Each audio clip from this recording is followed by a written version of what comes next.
욥기 강의 45번째 시간 시작하겠습니다.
기도드립니다. 주님, 죄에 대해 무감각한 우리를 용서하옵소서.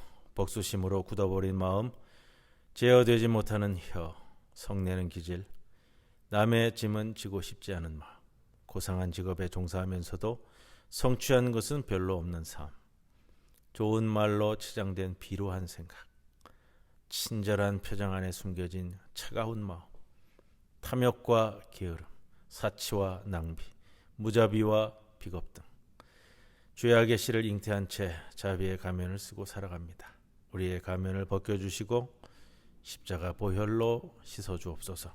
우리 마음을 정결하게 하사 바른 영을 부어주셔서 우리 삶이 은혜의 도구가 되게 하옵소서. 예수님의 이름으로 기도드리옵나이다. 아멘. 찬송가 334장 함께 찬송드립니다.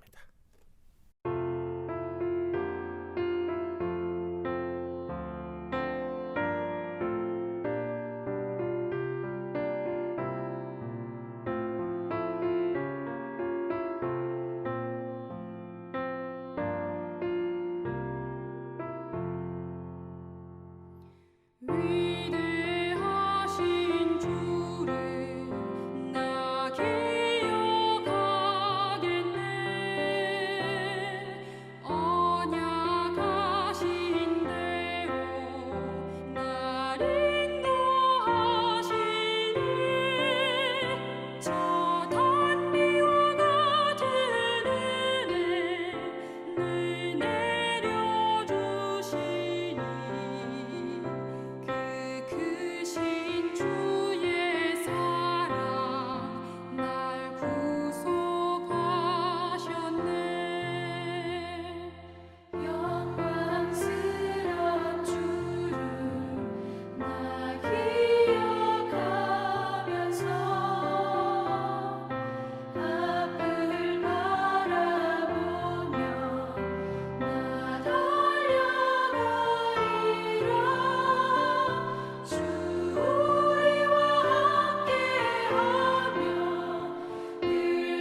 주께 바치네 참 충성된 종이 되어 그 길을 가면서 주 다시 올 때까지 교회를 섬기리.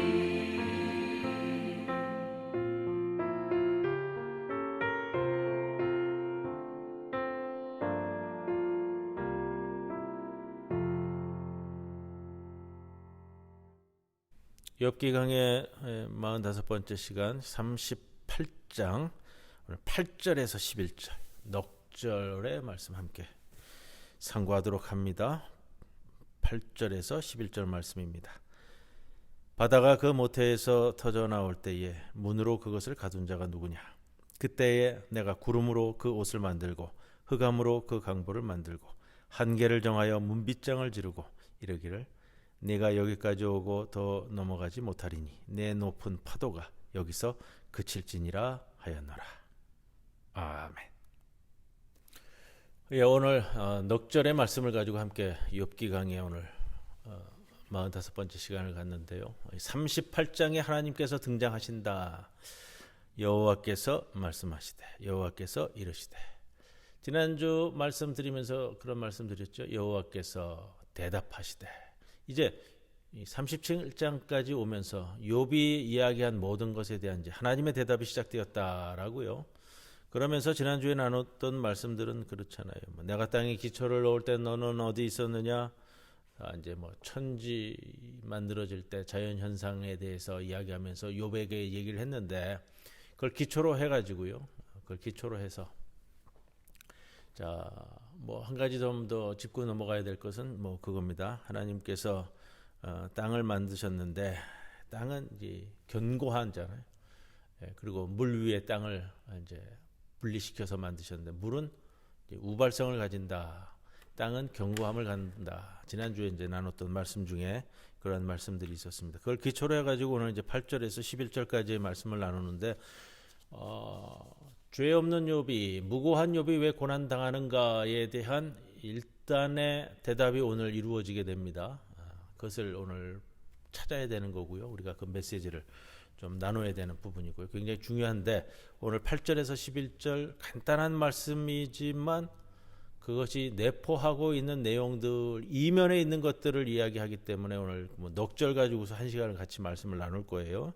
그래서 좀 잘 쫓아오셔야 오늘 말씀이 이제는 클라이막스에 왔잖아요. 37장까지에 왔던 욥과 세 친구와 엘리후의 변론의 과정이 이제 이제 끝에 와가지고요. 자, 그런 생각이 들어요. 지난주에 나눈 말씀 중에 내가 땅에 기초를 놓을 때 네가 어디 있었느냐? 네가 깨달아 알았거든 말할지니라. 누가 그것의 도량법을 정하였는지 누가 그 줄을 그 위에 띄었는지 네가 아느냐? 이게 단순히 내가 이 세상을 창조할 때 너 어디 있었어? 그때 있지도 않았던 네가 하나님인 나에게 그렇게 대들 수가 있느냐? 이런 차원으로 다가가면 이 말씀에 대한 이해가 안 되고요. 오늘 말씀을 이제 그거를 풀어 드릴 거예요. 그걸 통해서 왜 하나님이 이러한 말씀을 우리에게 주고 있는지, 그리고 욥기가 우리에게 이 말씀을 통해서 무엇을 말하려고 하는지 그걸 찾는 거거든요. 제가 가끔 욥기 말씀을 드리면서 그런 말씀을 드렸어요. 욥을 우리가 변론하거나 욥을 롤모델로 삼거나 이런 거 아니고요. 그 다음에 우리가 허투루 하나님을 변호하거나 하나님 편에 서서 하나님을 옹호하려고 하거나 이것도 필요 없고요. 있는 그대로에 있는 모습을 가지고 우리가 가야 됩니다. 이런 말씀을 좀 드렸습니다. 하나님을 옹호한다라는 거 이게 참 우스운 일이에요. 인간이 하나님을 옹호한다, 하나님을 변호한다. 그럴 필요도 없고요. 그럴 수도 없는 겁니다. 그것을 욥기의 오늘 말씀을 통해서 보게 되는데, 자, 이렇게 시작이 되잖아요. 바다가 그 모태에서 터져 나올 때 바다. 우리가 욥기 말씀을 드리면서 제가 아마 한 서너 차례 말씀을 드렸습니다. 바다라는 거는 이제 히브리어로 얌인데 얌, 혼돈을 상징한다라는 말씀을 드렸고요. 그 혼돈이 자꾸 하나님의 창조 세계를 넘보고 하나님이 창조한 것을 자꾸 이렇게 그르치려고 하는 그러한 세력으로서 등장하는 것이 구약 성경에서의 바다이다. 신약 성경에 와도 마찬가지예요. 예수님과 이제 제자들이 배를 타고 가는데 그 배를 흔들어대는 건 이게 이제 바다고 폭풍우가 그렇잖아요. 그러니까 바다가 가지고 있는 이 가나안 지역에 더 올라가면 이제 바벨론 지역에 이제 뭐라 그럴까요? 이제 신화적 사고에 바탕을 두고 있는 그런 면도 많이 보여지고요. 오늘 말씀도 이제 거기에서 크게 벗어나지 않는 이런 말씀들을 좀 함께 다루어야만 되는 그런 모습입니다.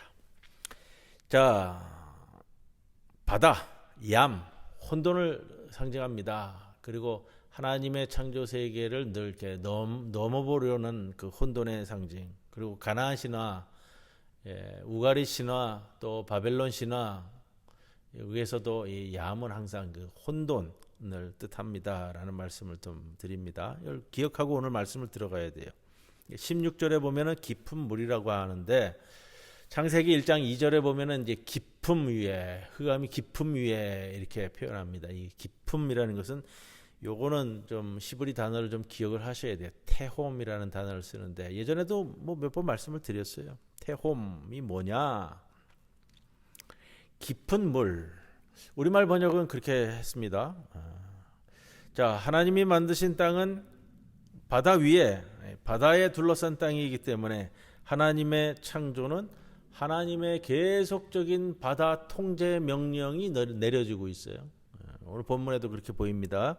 말씀드릴 건데, 그래서 오늘 본문 하나님이 바다를 통제하는 것을 보여줍니다. 8절은 바다가 그 모태에서 터져 나올 때에, 모태에서 터져 나올 때 그것을 가둔 자가 누구냐 이렇게 묻습니다. 바다를 싸고 있는 모태가 있다는 거예요. 근데 때가 되면 그 모태가 터져서 나오는 거죠. 바다가 툭 튀어나오는 겁니다. 근데 바다가 모태에서 터져 나올 때 그 거대한 바다를 한 곳에 모아 더 이상 땅에 침범하지 않도록 한 이가 누구냐라고 묻습니다. 욥이 대답하지 못합니다. 하나님 자신이 바로 바다를 문으로 봉쇄하고 유폐했다. 유폐했다라는 것은 빠져나오지 못하도록 하고 일정한 곳에 가두었다라는 표현인데 바다를 유폐한 후에 땅을 창조했습니다. 하나님은 바다를 대문과 방벽으로 막아 땅을 건져내셨습니다. 이게 창조 기사에 나오는 내용이잖아요. 그래서 이 8절이 말하는 이 바다는 창세기 1장 2절에서 깊음이라고 번역되고 있는 히브리어 단어 태홈을 이야기합니다. 8절은 창세기 1장 2절과 9절에 나오는 땅을 창조하는 창조 기사에서 창조된 피조물이 아니라 내용상으로 봤을 때는 피조물보다 먼저 존재하는 선제적인 상황을 우리들에게 보여줘요. 하나님이 창조하기 전에 혼돈이 있었다, 카오스가 있었다 이렇게 표현되잖아요. 그것을 보통 어떻게 표현하냐? 깊은 물, 바다, 그래서 원시 바다 뭐 이렇게 표현을 하는데 혼돈을 이야기합니다. 카오스를 이야기합니다. 말씀드렸고요. 다시 말씀드려서 형체도 없고 물로 가득 찬 깊은 흑암의 심연이 이 태홈입니다. 태홈. 근데 창세기 1장 2절에 나오는 이 태홈, 원시 바다라고 할 수도 있고요. 깊음 심연 이렇게 이야기할 수도 있는데 창조 이전에부터 이미 선지하고 있느냐? 근데 우리 개역 개정판과 영어 성경에서 이것을 그냥 깊은 물, 깊음으로 번역을 했어요. 깊음. 이유가 있어요. 이 태홈이라는 것이 바벨론 창조설화에서 에노마 엘리시라고 인류의 최초의 신화라고 얘기합니다. 창조 이야기인데 거기 나오는 이 바다의 신이 티아맛이라고 이 태홈을 연상시키는 상응되는 단어예요. 아카드어로서. 그래서 그것을 생각나게 할 염두에 두고서 한국어 성경과 영어 성경이 그냥 깊음으로 번역을 해놨습니다. 창세기 창조 기사에 보면 흑암이 깊음 위에 있고 이렇게 표현되잖아요. 그는 큰 물이 땅을 삼키고 있는 상황입니다. 10절 이하의 말씀을 의역을 하면 주님께서 물의 경계를 정해서 더 이상 넘치지 못하게 하시며 다시 돌아와 땅을 덮지 못하게 하셨다. 창조 전의 세계는 큰 물이 땅을 뒤덮고 있는 상황입니다. 그건 이제 신화적 모습이라고 바벨론 신화에서 기인한 모습으로 살펴볼 수도 있고요. 왜 이것이 그렇게 나타내는 것들이 많으냐 하면 고대 근동 지역을 덮고 있는 이 신화적 사고는 그 지역에 살아가는 사람들이 일반적으로 가지고 있는 사고 형태예요. 그리고 창세기는 일반적으로, 그리고 욥기도 그렇고요, 바벨론 포로기로 끌려갔다가 돌아온 이들에 의해서 기록된 말씀, 또 그곳에서 기록된 말씀인데, 그렇기 때문에 바벨론에서 70년을 살면서 받았던 영향을 무시할 수 없고, 꼭 거기에 살지 않았다 하더라도 이 고대 가나안 지역, 근동 지역에서는 일반적으로 이 바벨론적 사고 방식이 흔하게 퍼져 있는 상황이었습니다. 그래서 창조전의 세계는 이미 큰 물이 땅을 뒤덮고 있는 상황으로 창세기의 창조 기사도 그렇게 표현을 합니다. 그리고 6일 창조 직전의 상태가 땅을 삼킨 큰 물 위에 엄청난 어둠이 깔려져 있는 상황, 흑암이 깊음 위에 있고, 이렇게 표현을 쓴단 말이에요. 창세기 1장 2절에 그리고 하나님의 바람이, 하나님의 영이 수면 위에 움직이셨다는 것은 이 태홈 위에 하나님의 바람이 불고 있었을 때 하나님이 물에게, 태홈에게 명하십니다. 더 이상 넘치지 말고 육지를 드러내라. 그리고 물은 한 곳으로 모여라. 이게 이제 창조기사란 말이에요. 이 혼돈, 태홈이 이야기하는 원시바다, 언제부터 존재했을까? 이거는 조금 신학자들의 견해가 많이 갈리기 때문에 무엇이 정답이다라고 말씀을 드릴 수가 없어요. 그 원시바다 태홈은 하나님의 창조 이전부터 선재하느냐? 그런 표현도 나와요. 오늘 말씀이 그렇고요. 자, 근데 창세기 1장 1절에 보면은 하나님이 천지를 창조하시느니라 1장 1절이 시작이 되면서 그 다음에 흑암이 깊음 위에 있고, 그러면 1장 1절의 창조 기사 때 이미 그 태홈도 생긴 것이 아니냐, 이렇게 바라볼 수도 있어요. 그래서 어떻게 이 창조된 혼돈이라는 개념이 성립되겠느냐? 그럼 혼돈도 창조된 거냐? 오늘 뭐 좀 다른 데로 빠지면 안 되는데요. 이 혼돈의 위상을 규정하기는 신학적으로 좀 어렵다. 어려움에 좀 봉착해 있습니다. 아직 뭐 해결이 안 되는 부분이에요. 결국 오늘 8절 말씀의 역할은 바다라는 이 거대한 피조물을 창조주 하나님이 태어나자마자, 모태에서 태어나오자마자 가두지 않으면 안 되었다라는 어떤 비상한 상황에 우리가 좀 주목을 할 필요가 있습니다.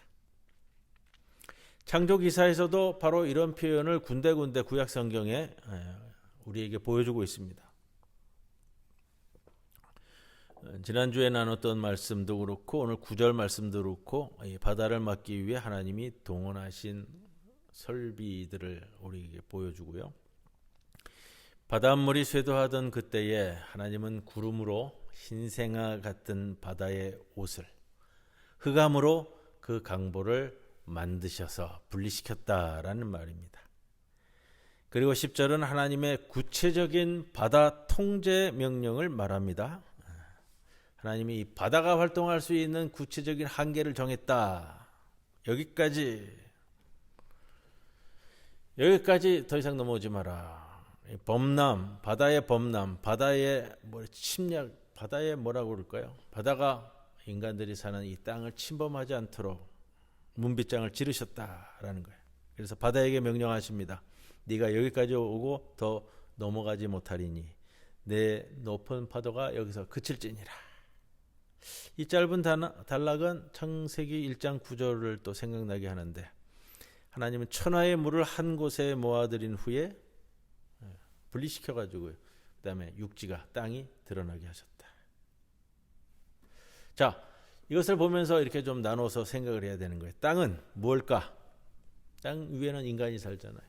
인간을 포함한 모든 피조물의 안전한 생명의 터전이요, 보금자리. 견고하게 있는 거예요. 땅은 견고하게 있는 거고, 자, 이 아름다운 땅을 하나님은 원시바다, 생명의 불모제라고 할까요? 생명이 거주하지 못하는 깊은 저 원시바다, 거기에서 이 땅을 건져 올리신 후에 원시바다에게 이야기하기를 땅을 범람하지 마라 명하십니다. 땅 위의 피조물들의 보금자리를 범람시킬 정도까지 바다야, 너는 범람해서는 안 된다. 이런 말씀이에요. 자, 땅은 견고해요. 안전하고요. 안정감이 있어요. 그렇잖아요. 바다는 뭐예요? 우리가 딱 들었을 때는 이게 흔들리잖아요. 바다는 흔들린단 말이에요. 그래서 넘치기도 하고요. 그래서 우발성이다. 지난주에 좀 표현했던 것인데, 땅의 견고성과 우발적인 바다, 흔들리잖아요. 근데 문제는 그거예요. 그 우발성, 흔들리는 바다 위에 땅이 존재하는 거예요. 흔들리는 바다 위에 견고한 땅이 존재하는데, 그렇기 때문에 땅이 안전하고 안정감을 가지려면 이 원시 바다에 대한 하나님의 부단한 통제 명령이 떨어져야만 안정감 있게 이 땅 위의 모든 일들이 벌어지는 겁니다. 여기서 우리가 이제 좀 중요하게 다가가야 될 표현이 있어요. 욥이 가진 땅 중심의 하나님 이해가 있어야 되는 거예요. 욥은 땅 중심에, 왜? 욥이 땅 위에 살고요. 하나님이 그 땅을 바다로부터 분리해서 만드셨어요. 욥은 땅 중심의 하나님 이해에서 이 원시 바다에 대한 개념도 우리가 생각을 해야 되는 거예요. 원시 바다 위에 땅을 창조하신 하나님의 관점에서 일어나는 일을 생각해야 한다는 거예요. 이런 거예요. 견고한 땅 위에 있기 때문에 욥과 욥의 세 친구와 엘리후는 견고함 속에서 늘 사고방식을 가지고 있어요. 하나님은 어떤 생각이에요? 인간을 땅 위에 창조해 놓고 이 땅 위의 삶이 안전하고 안정감이 있게 하려면 하나님의 관점에서는 부단하게 언제 이 범람할지 모르는 이 바다를 계속해서 이 통제해야만 하는 그런 마음을 좀 보고 가야 되는 거예요. 이게 하나님의 관점에서 이 땅과 바다를 바라봐야 한다라는 것인데, 자, 이 개념이 어떻게 나가냐면, 하나님이 지으신 세계는 우리가 생각할 때 100% 정밀하고 정확하게 죄인 악인에게는 고통과 징벌이, 의인에게는 축복이 배분된다. 이건 견고성을 뜻하는 거예요. 땅 위에 있는 삶, 땅 위의 삶을 살아가는 인간이 가지고 있는 기본적인 사고방식은 바로 이렇게 땅이 견고하기 때문에 그런 사고방식 속에 살아요. 정확하게 죄인 악인에게는 고통과 징벌이, 선하고 의로운 자에게는 하나님의 축복이. 그런데 하나님의 세계가 이런 법칙이 반드시 적용되는 것이 아니라는 거예요. 그거는 땅 위에 살고 있는 인간의 사고방식에서는 그러는데, 하나님이 바라보고 있는 땅과 바다를 볼 때 이 바다는 언제라도 범람하려는 기세를 갖고 덤벼드는 세계예요. 출렁출렁거리잖아요. 우발성이 있단 말이에요. 법칙성, 견고함이라는 땅, 그리고 우발성이라는 이 바다, 이게 상호 다투기도 하고 견제하기도 하는 세계가 이 세계인 거예요. 그래서 죄 없는 자에게도 고난과 하나님의 징벌처럼 보이는 재앙이 닥칠 수 있고, 벌써 망해야 하는 악인도 번영을 누리고 장수하는 어처구니 없는 일이 벌어질 수 있다는 거예요. 특히 오늘 본문 욥의 고난은 창조시에 남겨두었던 혼돈 세력의 존재가, 혼돈이라는 이 바다가 존재하는데, 이 혼돈 세력의 존재가 수행하는 활동이라는 암시적인 언급을 우리에게 주고 있습니다. 인간이 사는 세상은 낙원이 아니라 언제든지 이 바다에 범람하는 위험도 도사린 곳이 인간이 사는 세상이다. 그러면서 하나님께서는 바다와 같은 이 혼돈 세력의 공격에도 불구하고 여전히 하나님을 경외하는 인간을 찾고 있다라는 암시를 보게 됩니다. 즉 하나님은 이 세상이 안전한지를 점검하고자 하는 하나님의 뭐라 그럴까요? 스스로의 진단과 평가, 그것 때문에 욥에 대한 사탄의 시험이 허락되었다라는 의도가 보이지 않느냐. 창조 때에 감금시켰던 이 혼돈이 이 바다가 육지를 향해 쇄도할 때 하나님의 신실한 종은 그 혼돈을 향해, 그 바다를 향해 이제 그만 물러가라 라고 명하면서 혼돈, 이 원시 바다를 다시금 감금시키는 활동을 이어간 것. 그것이 하나님이 인간을 바라보고 생각하는 것이고 욥을 바라보고서 기대하고 있는 것이다. 어렵나요? 자, 오늘 본문에서 보여주는 것은 하나님이 만드신 이 창조 세계가 절대로 안전한 영역이 아니라 혼돈 세력의 도발에 노출된 세계다라는 걸 보여주는 거예요. 이 혼돈 세력, 원시바다, 태홈, 우발성, 출렁출렁거림, 이런 혼돈 세력의 활동은 신명기적 죄와 벌의 법칙에 구애되지 않는다. 선과 악, 인과 응보, 이진법적 신학에 적용받지 않는 혼돈 세력. 땅의 견고함 속에서 산다면, 땅의 안전함과 안정스러운 가운데 산다면 그것이 도식적으로 되어질 수 있어요. 선과 악. 악인은 징벌받고 의로운 자는 축복받고, 도식적으로. 그러나 이 인간의 세계가, 이 땅이, 이 지구가 우발성이라는 바다 위에, 혼돈한 그 바다 위에 떠 있는 땅으로서, 이거는 이제 바벨론적 신화의 영향도 많이 침투되어 있다, 이렇게 보여지는 거예요. 이게 우리에게 굉장히 당혹스러워요. 왜냐하면 오늘 그 욥기 38장 1절에서 지난주 나눴던 오늘 11절까지, 그리고 우리가 창세기 1장의 말씀을 기억한다면 하나님의 창조 이야기는 완결한 세상, 완결된 세상이고 완전한 세상이고 완료적인 창조 이야기의 전부다라고 우리는 받아들이는데, 이 면을 보면은 하나님이 창조하신 세계는 땅이라는 세계와 그 다음에 혼돈과 어둠과 우발성을 가진 이 바다라는 세계가 동시에 존재하는 거예요. 그러나 이것이 바로 여러분, 이게 욥의 질문에 대한 대답이 가능하게 해주는 개념이에요. 고난의 원인을 캐묻는 욥에게 오늘 본문에 하나님이 준비한 최선의 대답이 되는 이유는 이 본문이 하나님이 지으신 창조 세계가 하나님을 대적하는 것처럼 보이는 혼돈 세력의 우발적 침탈, 바다의 범람이 개방되어 있는 세상이다, 이렇게 보기 때문에 언제든지 혼돈 세력이 우발적으로 침범해들 수 있는 세상이 이 세상이기 때문에. 그리고 하나님은 욥이 바로 이 혼돈함의 피해자가 되기 때문에 욥이 우리에게 요구하는 거예요. 욥이, 인간이, 우리 사람이, 우리 성도들이 그런 혼돈 세력들을 다시금 억제하고 감금하면서 창조 질서의 평화를 만들어가는 사명을 수행하기를 기대하시는 것.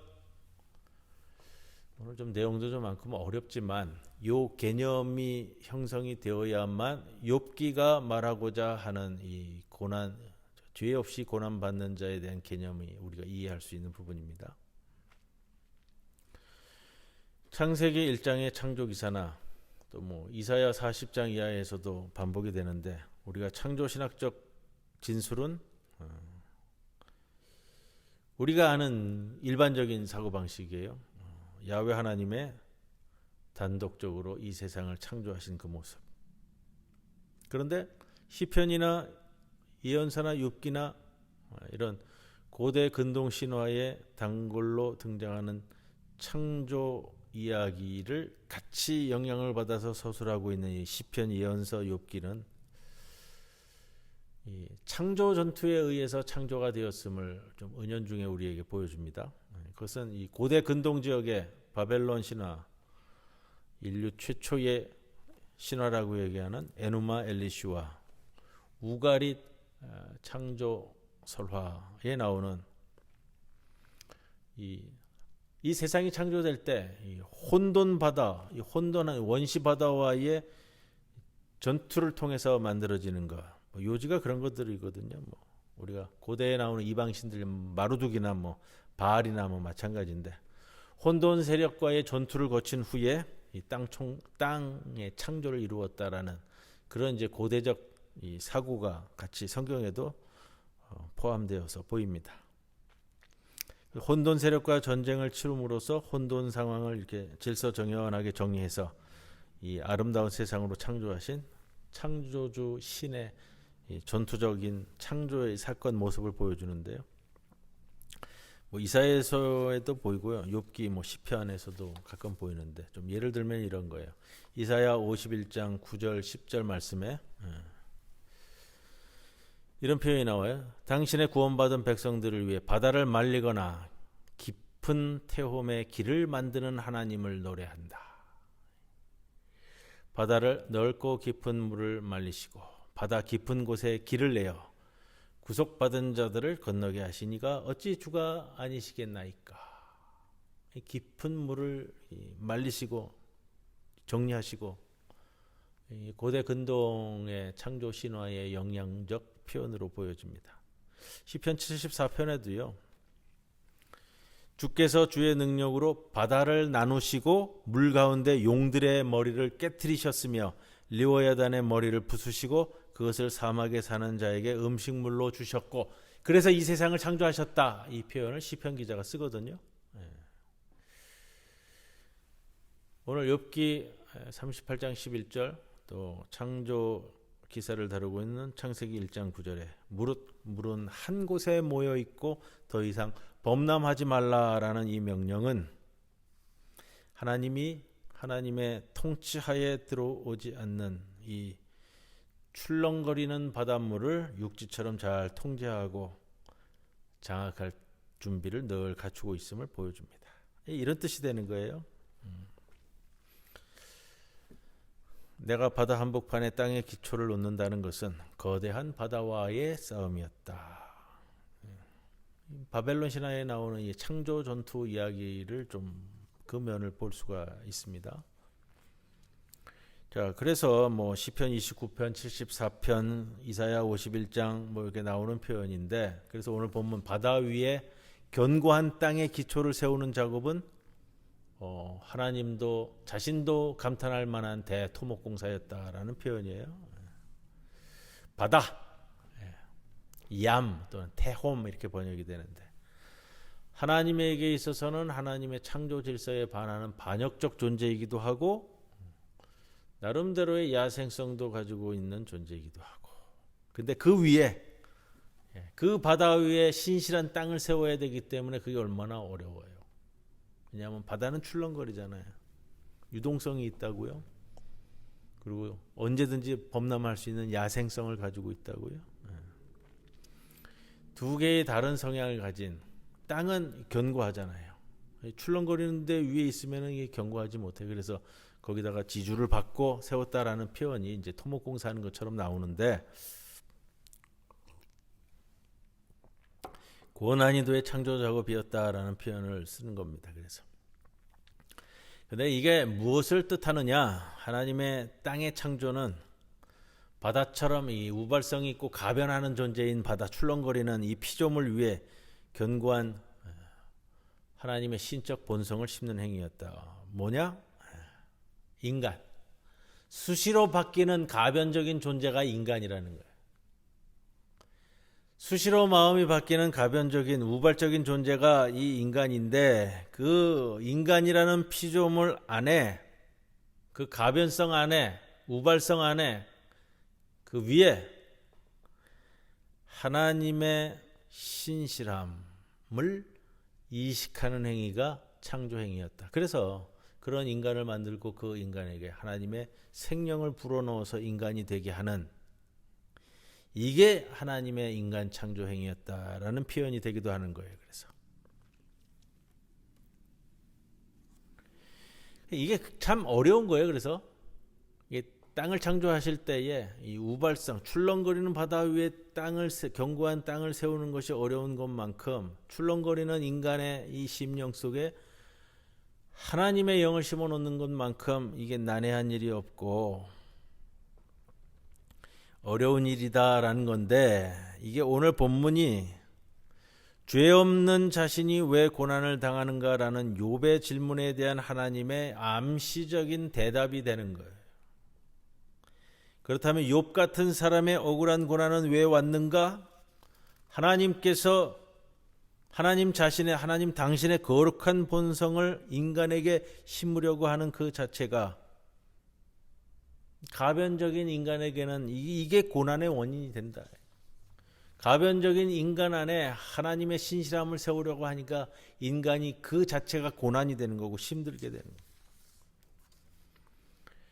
하나님이 하나님의 형상을 따라 인간을 창조해서 인간에게 땅을 정복하고 다스리라는 사명을 주시는 순간 이게 고난이 시작이 되는 거예요.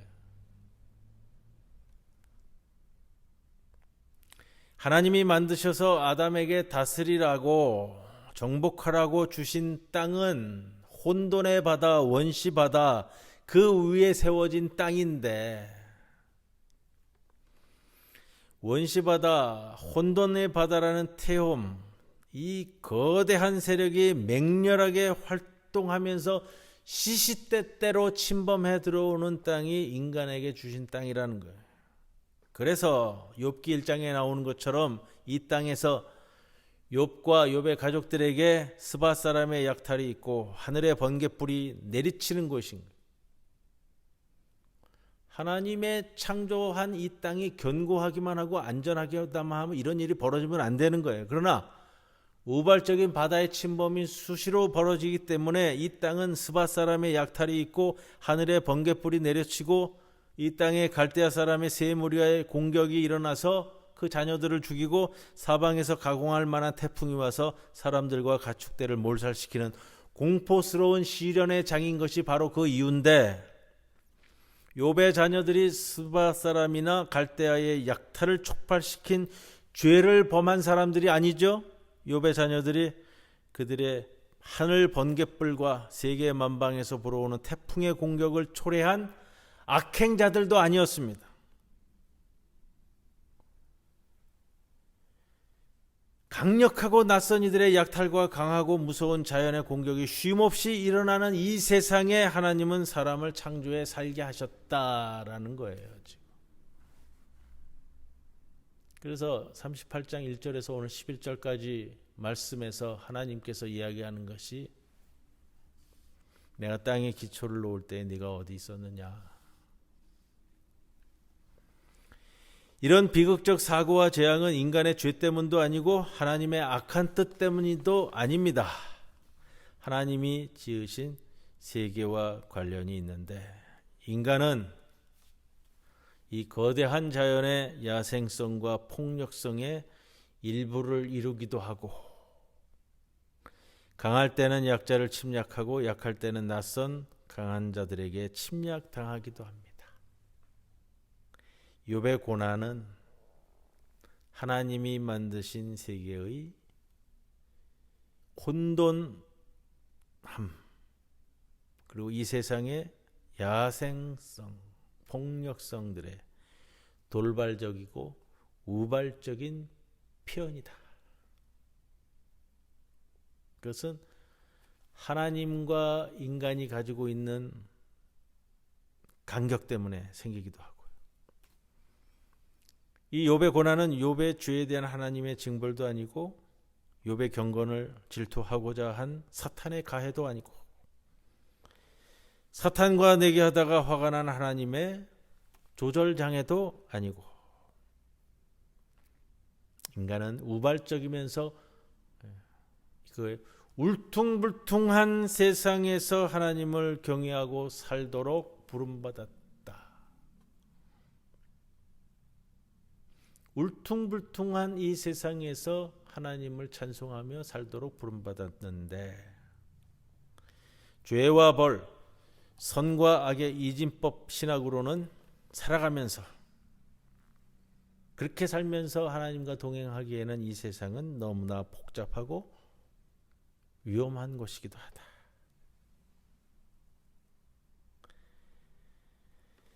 그래서 하나님 나라가 이 땅에 제대로 세워지려면 바다처럼, 원시바다처럼, 혼돈의 바다처럼 이런 반역성을 가진 이 바다 한복판에는 결국은 욥 같은 신실한 인간들이 기둥처럼 솟아나 살아야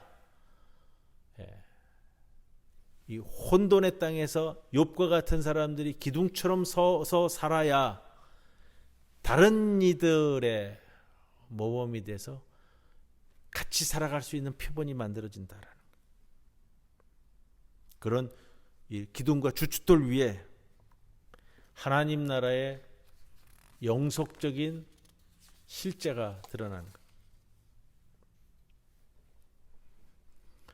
가변적인 이 피조물과 이 땅 위에 영원히 존재하는 하나님 나라가 서려고 할 때 이 욥과 같은 사람이 필요함을 이야기합니다.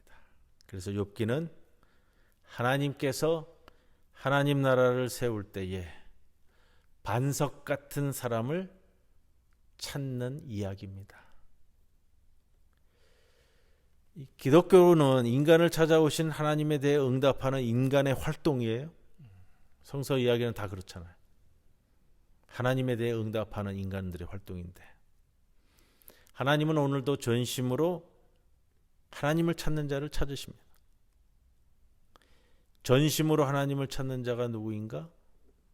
절망적인 상황 속에서도 끝까지 하나님을 붙들 수 있는 자. 하나님은 이 땅에 하나님 나라를 굳건히 세울 주춧돌로서 이런 신실한 사람을 찾으신다. 시시각각으로 변하는 인간적인 이 마음에 하나님 나라를 세운다는 것은 혼돈의 바다 위에, 원시의 바다 위에 땅을 세우는 창조 과업의 연장선상이다. 이 땅에 하나님의 나라를 세우려고 하는 하나님의 시도가 창세기에서부터의 요한계시록까지의 스토리입니다. 하나님이 이 땅에 혼돈의 바다 위에 서 있는 이 땅에 하나님의 나라를 세우려는 그런 시도 가운데 욥의 고난이 발생했다라는 거예요.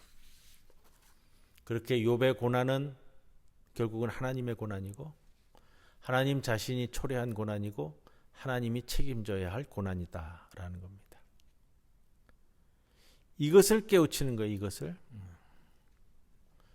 이것을 이제 욥이 바로 깨달아서 마침내 하나님과의 결국은 하나님께 계속 이제 항변을 해왔잖아요. 이것을 제대로 깨달아서 하나님과 화해한다면 그래서 하나님의 화해 이야기가 나오는 거예요. 우리가 그렇게 하나님과 화해한다면 욥과 같은 사람을 통해 곧 죄도 없는데 고난 받았지만 이제 복구가 되고 부활하는 욥 같은 사람이 하나님 나라의 주초가 될 겁니다. 이러한 점에서 이 욥기는 아무 죄가 없기에 인류를 위한 대속 제물이 되셨던 예수 그리스도를 내다보는 책입니다. 내다보는 예언서입니다. 욥의 고통 그 자체가 타인의 죄를 속해주는 속죄 효력을 이루는 것은 아니지만 그리스도 예수의 대속적인 고통을 미리 알려준다는 면에서 욥기는 그리스도를 나타내주는 예언서이기도 합니다. 오늘 내용이 조금 어렵기도 하겠지만요. 이런 개념으로서 지금 이 38장 1절에서 11절까지 우리를 끌어오고 있다. 괜히 지금 내가 땅에 기초를 놓을 때 그리고 내가 이 땅을 창조할 때에 바다를 밀어놓고 이런 이야기를 하는 이유가 바로 여기에 있음을 왜 욥이 죄 없이도 고난을 받아야 하는가 하는 그러한 면에서 오늘 그 이야기를 조금 다루었습니다. 이것이 다는 아니지만 우리가 이러한 면에서 살펴보면서 욥기를 통해서 우리에게 주시고자 하는 메시지를 찾아가는 귀한 걸음이 되기를 바랍니다.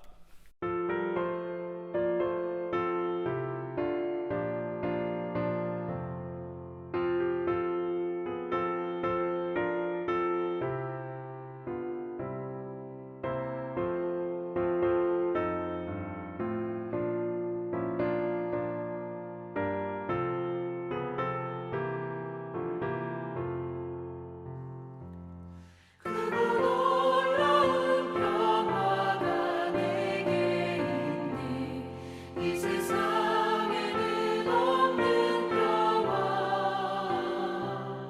나의 영혼과 몸 주께 드립니다. 오 놀라운 나의 구주. 오 놀라운 주. 오 놀라운 주. 저 천군과 천사들 경배하네. 나 엎드려서 주 경배하리. 오 놀라운 구주 예수. 나의 일생을 인도해 주옵소서. 나의 생각도 주관하사 주의 뜻대로 날 다스리옵소서. 오 놀라운 나의 구주. 오 놀라운 주. 오 놀라운 주. 저 천군과 천사들 경배하네. 나 엎드려서 주 경배하리. 오 놀라운 구주 예수.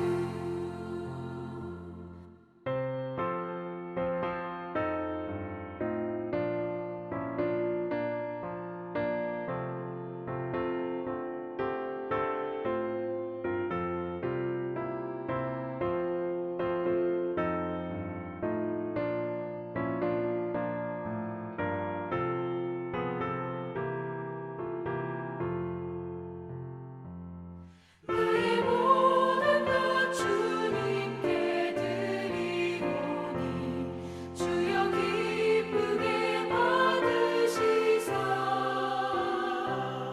주의 나라 위에 선별하옵소서. 오 놀라운 나의 구주. 오 놀라운 주. 오 놀라운 주. 저 천군과 천사들 경배하네. 나 엎드려서 주 경배하리. 오 놀라운 구주 예수. 주의 광채가 찬란히 비춰오네. 전능하신 왕 구세주여. 세상 끝날까지 찬양 드립니다. 오 놀라운 나의 구주. 오 놀라운 주. 오 놀라운 주. 저 천군과 천사들 경배하네.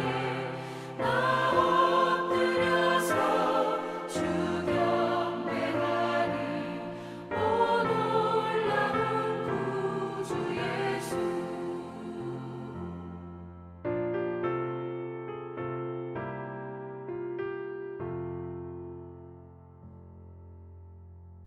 주님 가르쳐 주신 기도 함께 드립니다. 하늘에 계신 우리 아버지, 이름이 거룩히 여김을 받으시오며 나라의 임하옵시며 뜻이 하늘에서 이루어진 것 같이 땅에서도 이루어지이다.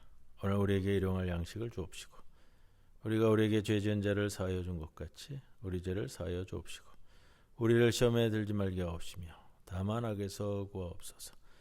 되게 나라와 권세와 영광이 아버지께 영원히 있사옵나이다. 아멘.